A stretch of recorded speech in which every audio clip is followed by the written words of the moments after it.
terjadi mutualis simbiosis gitu antara negara dengan NU itu, dengan pemahaman bahwa republik ini merupakan wadah untuk berkhidmat gitu dari kalangan orang Islam tanpa harus menjadi negara Islam.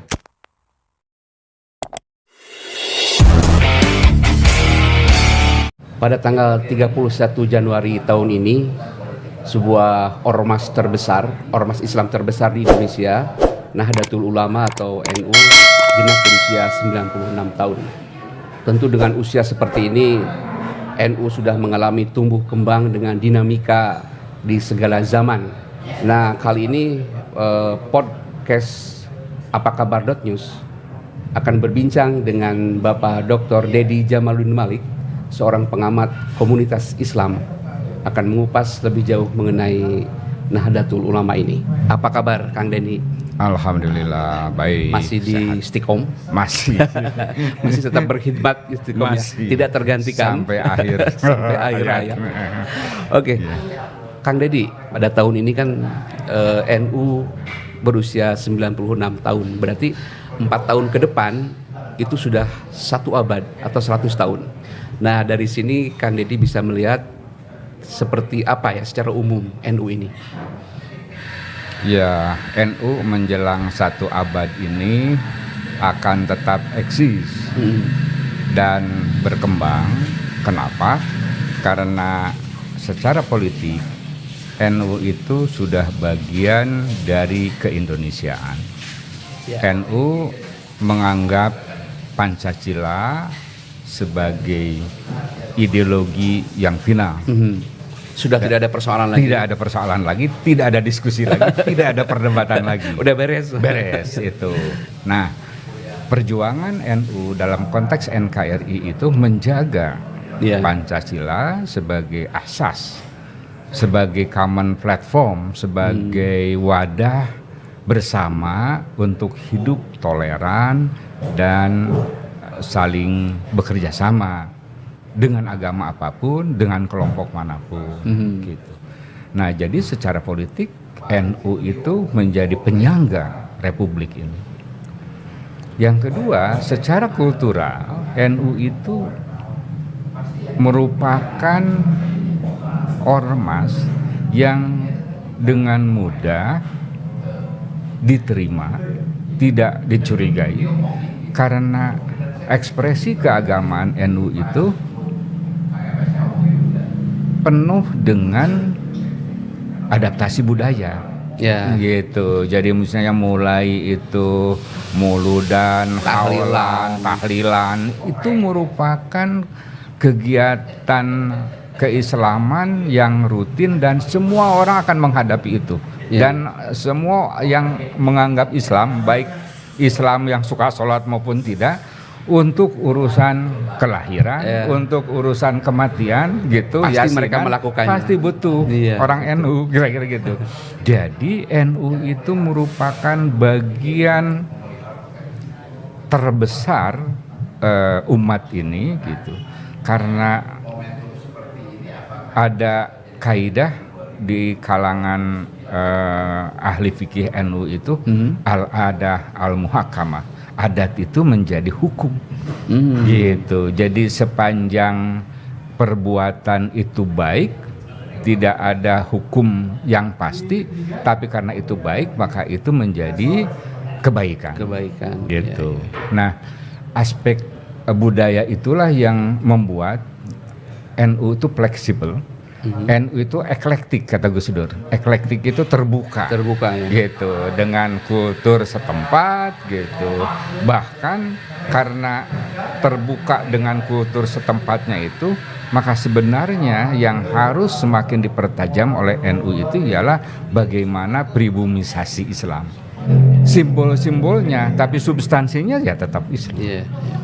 Bahasa tentang simbolisasi Islam dipribumisasi itu dimaksudkan supaya tidak ada resistensi terhadap ajaran Islam yang tadi ada orang yang menariknya ke Arabisasi Ya. Gitu. Jadi ada Islam yang diindonesiasi gitu. Diindonesiakan, ada Islam yang diarabkan gitu. Nah, kan semakin asing. Misalnya sekarang ada gerakan ya. Real menawarkan sebetulnya ibadahnya lebih utama kalau punya uang itu bukan uang rupiah. Tapi uang dari Timur Tengah. Dari Timur Tengah. Kan ya itu tadi itu konteks ya Arabisasi lah katakanlah begitu. Dengan mencontoh Nabi kan juga pakai uang itu uang real dulu, dinar atau apa. Nah, apakah itu esensi agama ya atau itu sebetulnya simbolisasi? Nah, ini kan gesekan-gesekan ini yang akan muncul tetap ke depan. Tapi bagi NU sebetulnya ekspresi dari aspek lokal ini, budaya setempat ini itu dihormati karena tadi kaidah fikihnya al-adah al-muhakamah. Gitu. Jadi satu kebaikan gitu yang kebaikan baru itu menjadi satu kebaikan yang terus menerus, dan ada hadis kan, kebaikan yang terus menerus itu Anda akan dapat amalnya dari situ dan orang yang mengikutinya dan orang yang menirunya. Nah, sehingga ada gium nanti itu bid'ah hasanah, bid'ah dolalah gitu. Jadi bid'ah yang baik, bid'ah yang baik dan bid'ah yang sesat, gitu. Sesat menyesatkan dan itu neraka pinar gitu. Nah, ini kan soal persepsi, soal tafsir gitu. Nah, yang satu bagaimana budaya disakralisasikan atau ditundukkan oleh doktrin-doktrin agama. Tapi itu juga tafsir. Nah, di satu pihak, di pihak yang lain bagaimana agama itu disintesiskan itu dengan kebudayaan-kebudayaan yang tidak bertentangan dengan nilai-nilai agama, bahkan diberi ruh agama. Misalnya wayang gitu kan. Itu kan Mahabharata Hindu itu diganti dengan Kalimusada gitu kan. Itu ya enkulturisasi, yaitu bagaimana mempertemukan kebudayaan asing dengan kebudayaan Islam misalnya, yang kemudian disakralkan gitu menjadi tauhid gitu. Tapi ekspresinya tetap gitu, Jawa misalnya gitu. Jadi dengan kata lain kalau kita melihat bagi NU itu budaya itu menjadi sebuah pintu masuk penting untuk memasukkan dakwah itu. Di NU menurut pendapat saya kebudayaan bagian dari strategi dakwah gitu. Jadi kemasannya itu kemasan kebudayaan gitu, bukan kemasan tauhid yang serba tadi salah benar gitu. Cuma ya tadi bagaimana respon umat Islam ya saya kira beragam juga. Tapi real untuk sekarang ini tampaknya mayoritas umat Islam Indonesia ya lebih condong ya model strategi dakwah NU kira-kira gitu. For the time being. dan itu terbukti memang seperti yang dilakukan oleh para wali songo itu efektif. Jadi itu bagian dari aspek historisitas dari perjuangan NU itu ialah wali songo.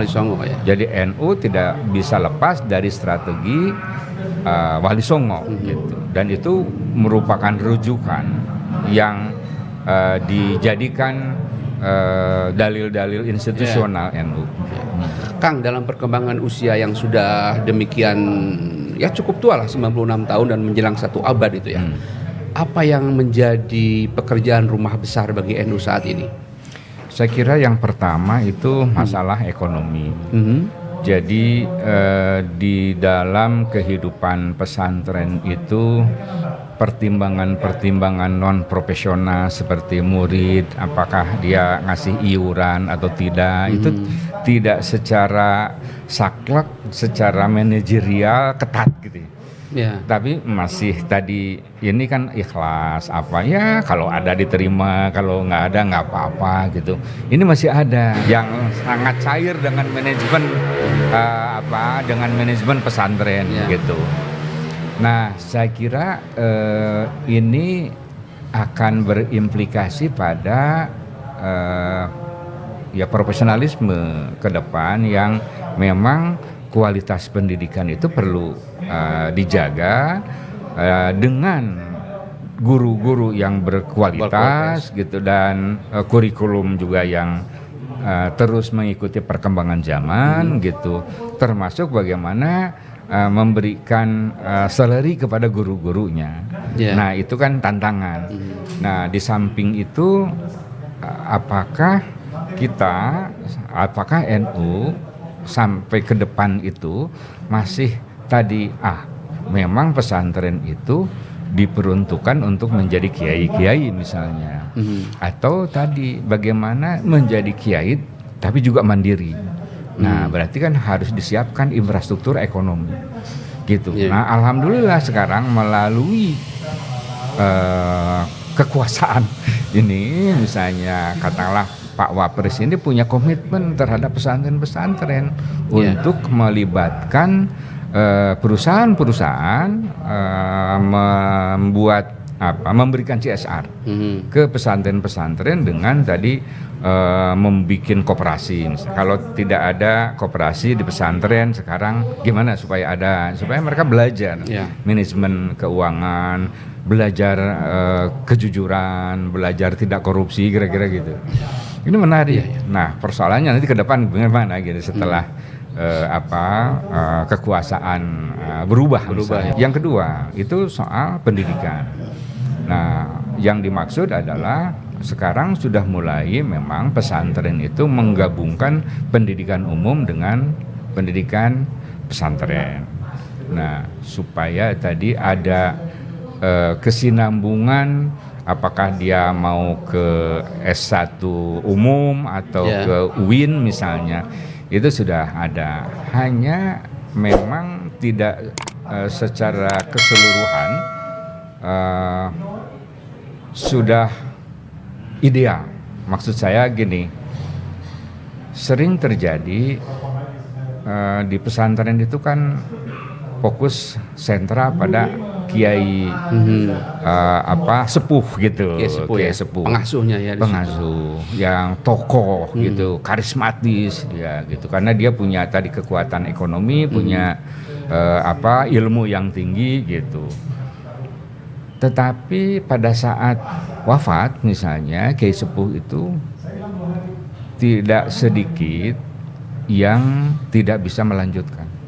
Jadi bagaimana proses kesinambungan kiai sepuh dengan kiai penerusnya, penerusnya. Jadi ajengan anomnya lah kira-kira gitu. Bagaimana itu kesinambungan. Nah sering terjadi ada diskontinuitas, ada ketidakberlanjutan antara kiai sepuh dengan kiai anom itu ya, dalam hal tadi karisma ilmunya gitu. Nah termasuk tadi ekonominya. Nah karena itu saya kira memang perlu semakin ditingkatkan itu soal institusionalisasi pendidikan. Misalnya bagaimana dibuat yayasan yang tadi lebih kolektif pengelolaannya. Kalau sekarang itu ya di beberapa ya, tidak semua tapi ada, dan kelihatannya masih banyak. Jadi memang berpusat pada mama sepuh.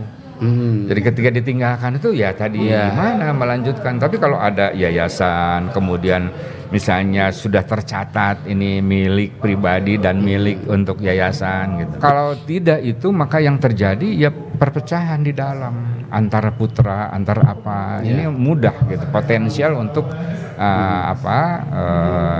ada semacam perbedaan gitu, karena tadi belum jelas ini mana milik keluarga, mana milik untuk publik gitu. Saya kira aspek pendidikan itu gitu yang perlu ditingkatkan. Kang Deddy, kalau kita melihat pada masa Orde Baru ya, kita tahu bahwa NU itu dimarginalkan ya. Ada semacam head to head dengan kekuasaan, dengan penguasa, dan mungkin pernah mencapai puncaknya pada zaman Gus Dur. Pertama saya kira ada kompetisi komunitas Islam, katakanlah ormas Islam antara modernis dan tradisionalis, katakanlah begitu. Kategori ini mungkin masih agak bisa terlalu diperdebatkan ini ya. Tapi ini untuk memudahkan saja lah, untuk memudahkan. Sekarang ya tadi siapa bilang NU itu tradisional, ya saya kira setuju. Tapi untuk memudahkan aja ini. Jadi waktu itu memang aliansi kekuasaan itu dengan kelompok Islam modernis, gitu. Nah, di pihak lain Gus Dur melihat ini akan semakin eksklusif, gitu. Nah, berarti di kelompok-kelompok minoritas ini akan terjadi resistensi, perlawanan terhadap katakanlah ISMI waktu itu, ya katakanlah ISMI. Makanya itu Gus Dur mereduksi kekhawatiran itu dengan saya sih mau ngurus Islam kaki lima aja, gitu. Ini sebuah kode keras sebetulnya. Kode keras gitu untuk menjaga tadi supaya kelompok Islam itu ya tidak eksklusif, gitu. Dan Gus Dur melakukan balancing di situ. Melakukan ya semacam counter issue dari kekhawatiran. Sebetulnya tidak memusuhi pemerintah ya? Enggak, itu bagian dari strategi Islam aja. Untuk balancing itu? Iya, bagian dari strategi saja gitu. Bahwa di situ dibumbui oleh tadi, kelompok modernis berkuasa, katakanlah misalnya itu para mantan Masumi gitu ya, tokoh-tokoh Masumi, ya itu sih ya bumbu aja gitu. Tapi untuk itu memang Gus Dur sudah menanggung risiko yang cukup besar ya? Iya, karena menurut saya itu luar biasa. Karena itu bagian dari strategi kebudayaan Gus Dur ya. Bagaimana supaya ya tadi konsistensi untuk menampilkan Islam yang toleran, Islam yang terbuka gitu, Islam yang akrab gitu, dan rahmatan lil alamin itu. Saya kira itu langkah Gus Dur. Kalau kita lihat sekarang, apa yang diupayakan oleh Gus Dur sudah membuahkan hasil? Oh iya, membuahkan hasil pertama di level makro NU ya, pemimpin-pemimpin NU di level nasional itu rujukannya Gus Dur. Apa rujukan Gus Dur itu? Yaitu dia terbuka, dia siap dikritik, dia juga melakukan kritik internal. Termasuk gitu. tahan banting juga? Iya, termasuk tahan kritikan juga di internal gitu ya, termasuk eksternal. Jadi eksternalnya apa? Yaitu kelompok-kelompok dalam tanda petik garis keras yang tadi melihat ya NU itu ya penuh kesesatan lah. Gitu. Jadi ini agama sesat gitu, karena banyak bid'ahnya. Nah, sementara justru NU itu menganggap improvisasi ijtihad itu bisa ditemukan dengan tadi bid'ah hasanah, kebaikan yang tadi baru tapi tidak melanggar agama. Misal gini, gitu. Misalnya tradisi di NU itu ada haulan. Apa haulan itu? Yaitu mengingat jasa-jasa seseorang, wali atau ulama gitu ya, yang berjasa kepada komunitasnya, pada murid-muridnya, kemudian karena kecintaannya terhadap kiai itu, lalu dikirimkanlah doa dengan baca Al-Quran, termasuk kalau istilah apa ya di kalangan penyair itu membacakan elegi itu cerita-cerita sedih tetapi dari bermakna apa yang telah dilakukan oleh seorang kiai itu. Jadi legasinya apa? Kalau bahasa Arabnya itu asar, jejak positif yang ditorehkan, disimpan, dakwahkan dan ada hasilnya gitu. Dan tujuannya tentu untuk bertabaruk. Untuk bertabaruk. Jadi ingin seperti kiai itu dan ingin melanjutkan kan. Nah, muncul pertanyaan sekarang. Kiai saja, wali saja itu dihaulkan gitunya. Istilah Sunda itu. Boleh nggak sekarang Rasul dihaulkan? Wali saja, kiai saja dihaulkan, masa sih Rasul, wafatnya Rasul kemudian diperingati? Kan tidak ada tradisi nih. Ya, yang ada itu tradisi Maulid gitu. Kalau itu muncul menarik, itu muncul pertanyaan kenapa kelahirannya diperingati kalau wafatnya tidak diperingati. Itu katanya karena wafat dan lahirnya Nabi itu sama, 12 Rabiul Awal. Ketika sama, mana yang dipilih? Yang dipilih itu rasa nikmat syukur atas kelahiran Nabi daripada kematiannya. Gitu. Nah, sekarang apakah memang kelahiran Nabi itu keterangannya sama, bahwa dua-duanya itu 12 Rabiul Awal yang sama gitu? Karena ada keterangan yang lain gitu, tidak 12 wafatnya. Satu. Yang kedua, kalaupun sama ya 12 Rabiul Awal, apa tidak boleh melakukan haul untuk Nabi kalau kita ingin mendapatkan samaat dari Nabi? Nah, intelektual atau tokoh-tokoh muda, ustadz ajengan-ajengan muda di NU itu tidak ada yang melarang, boleh. Gitu. Biasanya kalau jelang Maulid debat seperti itu di medsos ramai itu. Ya, ramai, betul. Nah, itu debat tahunan itu. Nah, itu kan bisa disebut sebagai bid'ah hasanah, yaitu tradisi baru yang belum dilaksanakan, kemudian orang mau melaksanakan itu. Kan bagus. Gitu. Nah, Kang, kayak gitu tuh. Nyambung dengan tadi ya soal NU dengan kekuasaan. Kalau pada zaman Orba itu disebut termarginalkan atau dimarginalkan. Nah, saat ini orang banyak menyebut bahwa NU sudah tidak lagi marginal, sekarang sudah bergeser ke tengah, dekat dengan kekuasaan malah. Nah, gimana, Kang? Ya, sebetulnya kan tradisi NU itu memang lebih memilih kekuasaan. Artinya begini, tanpa kekuasaan maka sebetulnya ormas NU itu, mohon maaf itu agak kasar mungkin gitu, tapi mungkin tidak terlalu benar ya. Tapi kira-kira bahwa ini tradisi berpikir dari sudut politik NU itu realisme politik. Jadi menerima kekuasaan yang ada. Karena itu kekuasaan apapun ya kita harus mendukung. Ada kaidah fikihnya itu. Jadi lebih baik mendukung kekuasaan yang tidak benar gitu daripada tanpa kekuasaan. Gitu. Jadi kalau misalnya tidak ada kekuasaan, tidak ada pemerintahan, itu lebih buruk. Itu lebih buruk gitu. Jadi tidak apa-apa kenyataan bahwa kekuasaan itu katakanlah tidak baik, tidak ideal, atau zolim, tidak ideal gitu. Kayak nggak apa-apa. Itu masih lebih baik daripada tadi tidak ada. Ya kita doakan, kita berikan peringatan, berikan nasihat kan gitu tuh. Gitu. Tapi kan ada sudut pandang yang lain gitu. Lebih baik diperintah oleh orang yang bukan Islam gitu, tapi adil. Daripada tadi dan itu ditentang. Kekuasaan yang mendukung agama tetapi tidak adil gitu. Nah, itu memang kontroversinya. Tapi kan tidak hitam putih gitu kenyataannya. Ketika memang Islam yang dianut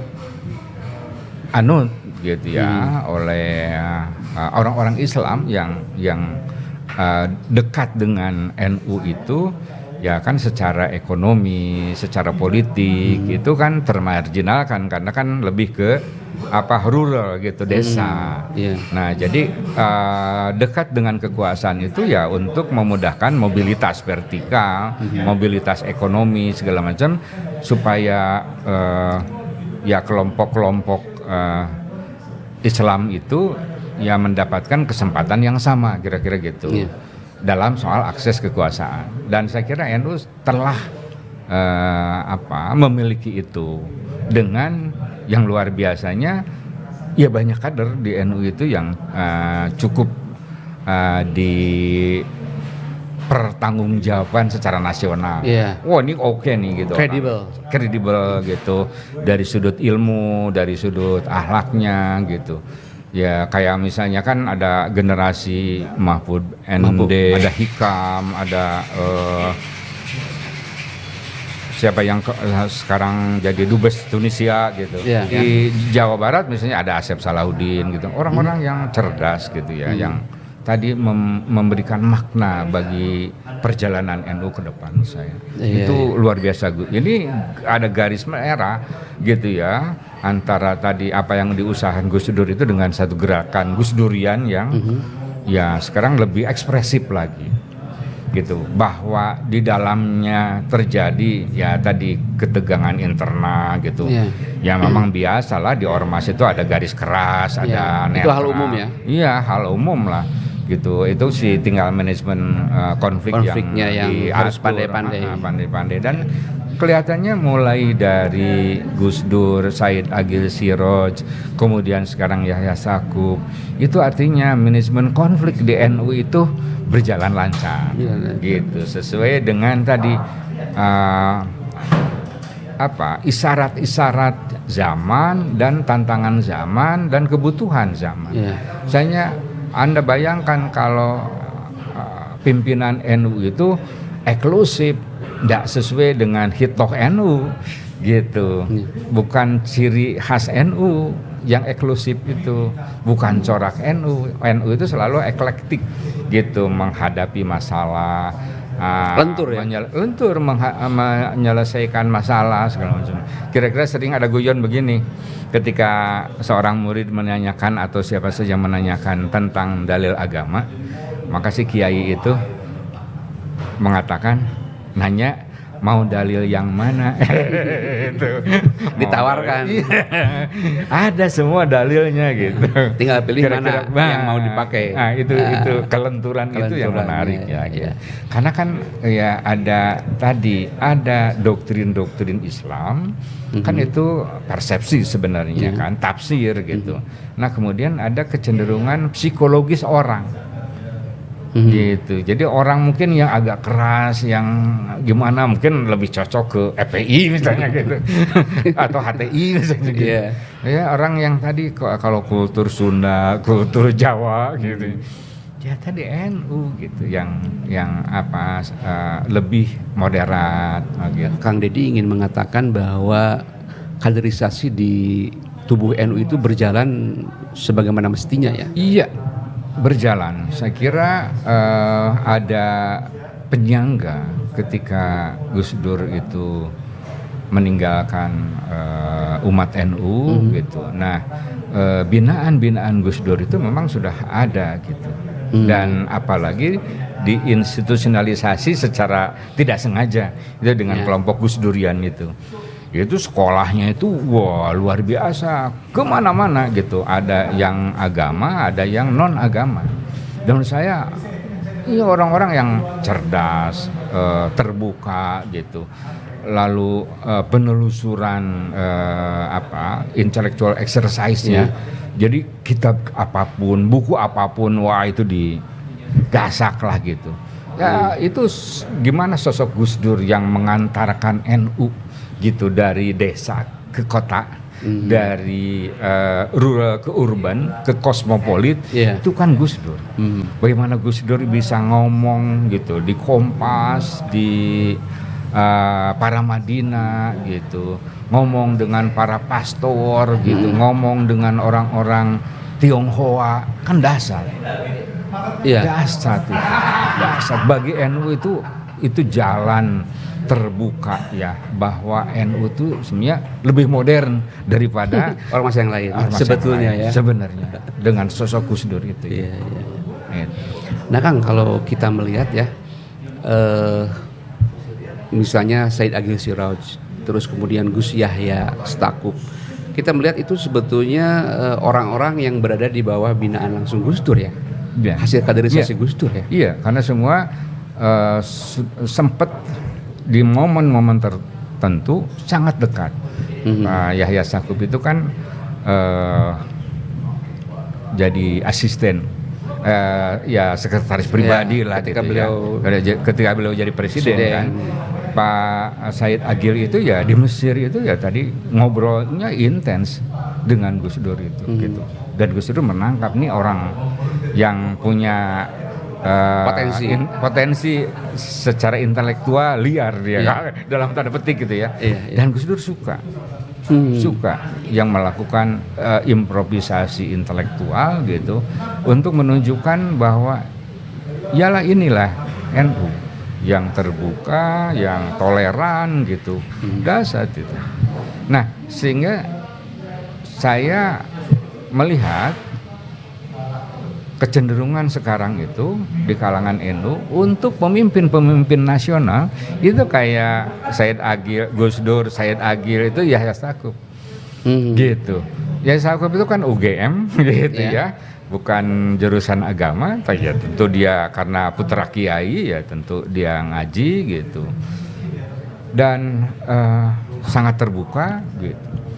Nah masuk kemudian ya doktrin Gus Dur itu, nah sehingga dalam kepengurusan itu wah, luar biasa eklektiknya, mulai dari tokoh Golkar, mulai dari tokoh P3, mulai dari tokoh PKB, nggak apa-apa. Sangat beragam. Kita berbeda di sini, beragam. Sampai tadi dosen UGM gitu, teman saya itu Najib Aska itu, gitu. Masuk juga di situ. Itu artinya dia membutuhkan sebenarnya NU secara organisatoris, secara kultural, membutuhkan sosiolog yang kena gitu dengan basis masanya. Dan saya kira ini ya cara Gus Stakuf untuk membangun dinamika ke dalam. Nah, di situ kita bisa berkesimpulan bahwa tokoh-tokoh nasional NU itu sudah kelihatannya sudah platformnya sama, itu harus seperti Gus Dur, terbuka. Itu acuan ya? Acuannya yang tidak standarnya itu ya. Yang tidak kalau nggak bisa tidak bisa. Jadi ketua PBNU. Nah, sudah terbentuk begitu ya Kang? Di dalam memang ada perlawanan terhadap tokoh pluralis ini. Ada gitu gerakan. Apakah itu berarti Kang di dalam juga sebetulnya kan isu-isu toleransi, isu-isu pluralisme ya, keterbukaan itu sebetulnya di dalam NU sendiri belum selesai sebetulnya atau gimana? Ya, dari sudut budaya sebetulnya sama gitu, toleran gitu ya, terbuka gitu, sintesis gitu ya. Nah, tapi dari sudut fikih kan ada jurusan yang tadi corak fikih tegas gitu. Jadi misalnya ada di kalangan NU itu yang melakukan usaha-usaha konvergensi mazhab. Gitu, mempertemukan gitu. Nah, ada yang mempertegas ini mazhab Syafi'i gitu ya. Padahal kan studi tentang 4 mazhab itu sangat ini ya, udah itu mah makanannya NU, kiai-kiai NU sehari-hari gitu. Sudah paham itu.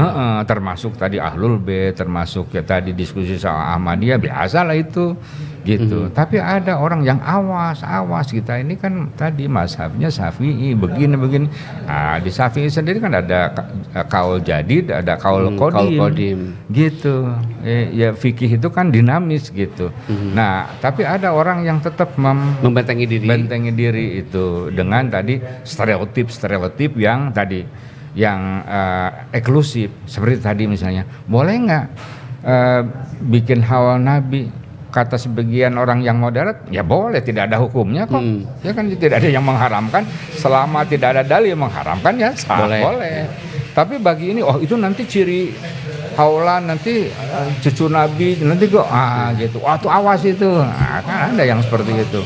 Nah, tapi itu biasalah, dan kelihatannya memang pimpinan NU untuk level lokal itu udah biarin aja deh. Gitu. Tapi ya kalau begitu sorry gitu nggak bisa, mau jadi pemimpin nasional ya tadi harus terbuka. Nah, satu lagi Kang, misalnya begini, NU itu selama ini dikenal sebagai ormas Islam yang rajin sekali mengemukakan hal tentang kecintaan kepada tanah air, anti radikalisme, ya kan, toleran segala macam. Sehingga tampaknya ormas Islam terbesar ini lebih nasionalis ya kelihatannya. Iya, saya kira Islam NU itu Islam Indonesia, khas Indonesia betul. Iya kan? Mazhab Syafi'i di Mesir itu enggak ada tradisi-tradisi haulan apa gitu. Khas kita aja Khas di sini. kita gitu. Jadi memang NU di kita itu ya Islam Indonesia. Bukan Islam Saudi, bukan Islam Iran, bukan Islam yang lain. Atau ingin mengatakan ini Islam Nusantara? Ya, saya kira Islam Nusantara itu merupakan abstraksi ya dari fenomena kebudayaan, ya hubungan Islam dan kebudayaan setempat. Kalau dikatakan Islam Nusantara kan boleh saja. Kenapa sih? Gitu kan ada bank syariah dulu juga tidak ada, gitu kan? Nggak ada itu. Jadi sebagai sebuah penamaan, kenapa sih mesti diributin gitu? Ya bisa saja, ya Islam Nusantara itu Islam bid'ah. Yang tidak bid'ah yang mana? Islam Arab. Menurut saya sah untuk mengatakan Islam Indonesia itu Islam Nusantara, yaitu Islam yang beradaptasi dengan kebudayaan setempat gitu, sepanjang kebudayaan itu tidak melanggar SARA. Itu aturan mainnya. Kang Deddy, mungkin ada beberapa hal atau kritikan bagi NU. Yang pertama saya kira bagi NU perlu lebih dipikirkan lagi dimensi sosial dari dakwah. Jadi kan bagaimana NU itu bukan brandingnya itu bukan pada fikih ya, pada ibadah mahdo, misalnya Masjid NU atau Kiai NU, tapi misalnya aksi-aksi sosial yang dilakukan oleh NU kepada kelompok-kelompok yang lebih luas dan yang tidak beruntung lah, kaum mustadafin misalnya gitu ya. Jadi itu yang bisa memperluas tadi toleransi dan keterbukaan itu dilakukan dengan dimensi sosial dakwah. Nah, yang kedua misalnya secara politik itu perlu otokritik, sehingga otokritik terhadap ya tadi kekuasaan supaya tidak terkesan bahwa NU hanya memanfaatkan dimensi pragmatis dari politik gitu. Tapi itu kan tidak selalu gitu, oposan tidak harus, tapi pada momen-momen tertentu ya tadi harus berjarak gitu. Nah kemudian dalam lingkup internal mungkin perlu manajemen konflik yang diatur sedemikian rupa supaya tadi ekstremitas tadi eksklusivisme di bawah itu tidak mengganggu secara keseluruhan postur NU itu secara nasional. Jadi supaya tidak ada diskrepansi atau bentrokan gitu. Jadi ya harus ada manajemen itu. Misalnya pada batas mana terbuka, pada batas mana tertutup. Saya kira manajemen itu juga perlu dipertimbangkan. Kontribusi terbesar NU bagi bangsa ini apa, Kang? Pertama saya kira secara historis NU itu ikut serta dalam jihad melawan penjajahan gitu. Yang kedua, NU memberikan dimensi pluralis bahwa pada saat Saudi itu berubah pemahamannya itu menjadi Wahabi gitu. Nah, tetap gitu kan di Indonesia ada wakilnya yang menyampaikan ke sana. Komite Hijaz itu Komite Hijaz itu untuk melaksanakan syariat sebagaimana yang sudah dilaksanakan di sini. Itu kan artinya di situ ada dimensi NU memberikan garis pluralitas gitu. Tolong dong pluralitas ini dijaga gitu lah. Dihormati kan itu. Gitu. Kalau nggak ada Komite Hijaz waktu itu mungkin akan lain ya? Iya akan lain. Artinya tidak akan ada NU kira-kira gitu ya. Nah yang ketiga saya kira memang terjadi mutualis simbiosis gitu antara negara dengan NU itu, dengan pemahaman bahwa Republik ini merupakan wadah untuk berkhidmat gitu dari kalangan orang Islam tanpa harus menjadi negara Islam. Gitu makanya Pancasila itu final gitu bagi NU. Tidak lagi ada diskusi gitu, tidak ada lagi perdebatan. Yang harus dilakukan itu ialah bagaimana umat Islam ya memberikan rahmatan lil alamin.